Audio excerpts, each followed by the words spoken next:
everyone, we've got an indie horror thriller for you on deck for you today in the form of a Porcelain, brought to us by director Nicole Sinaglia, who also plays the main character Elise, who learns recently that her father had passed away and she inherits this house. Well, she goes back there, and when she shows up, a lot of inner demons start to surface within her, and some memories, good and bad, about her time there at the house.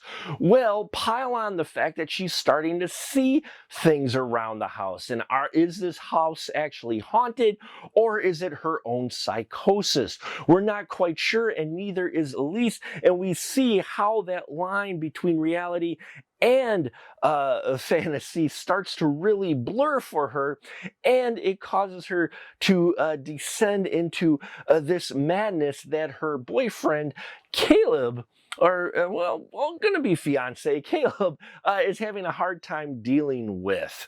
Yeah, Porcelain is as much an exploration into the effects of abuse and mental illness as it is a supernatural horror film.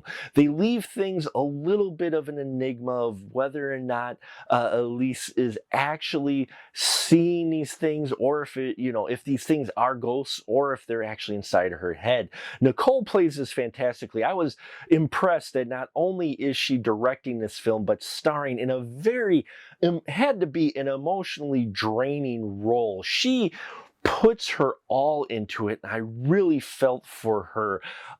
Just on a personal level, I could relate to a number of things she was going through. She's going to be a character that you're going to have kind of a trouble maybe feeling really sympathetic for, because there's a character that shows up, Milo, who's played by Joe Raffa, she seems to really just immediately a childhood love that she immediately seems to bring up these emotions to. And you can understand why her boyfriend Caleb, played wonderfully by Hunter Johnson, is having a little bit of trouble with this. At first, I thought Caleb was being a little too overreactive with just her visiting her, childhood friend. But as things go along, you can kind of see his perspective as well. There's a great creepy atmosphere to this film, and really, though, it hinges on that performance, that gut-wrenching performance put on by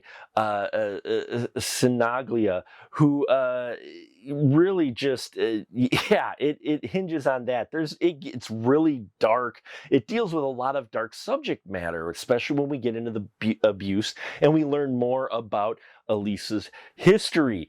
So, on one hand, I love the fact that it's addressing mental illness and it's handling it through the horror thriller genre and adding supernatural elements to it. I appreciate that quite a bit. It's definitely a tool that has been used and a theme that's been used across the horror genre, and it is executed very well in here. Very well.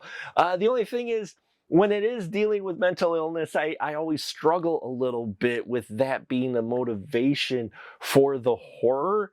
But they do justify it in the film very well. And I thought overall, it's not going to be an action-packed film, okay? This is a slower burn, character-driven, very emotional film. While there are some special effects in here, and there are some scary, intense moments in here, it really is one of those that if you stick with it, I think that by the end it will have you thinking and move you quite a bit about with the subject matter that the film is addressing. So yeah, overall, Porcelain, I think, is worth your time if you like that kind of psychological horror thriller type of movie that is, while not action-packed, is definitely interesting, especially with the characters and seeing how this history of Elise gets unraveled, which kept me invested for sure. So thank you so much for listening to me babble. Please check out our Patreon if you haven't already. Help us get to 3,000 subscribers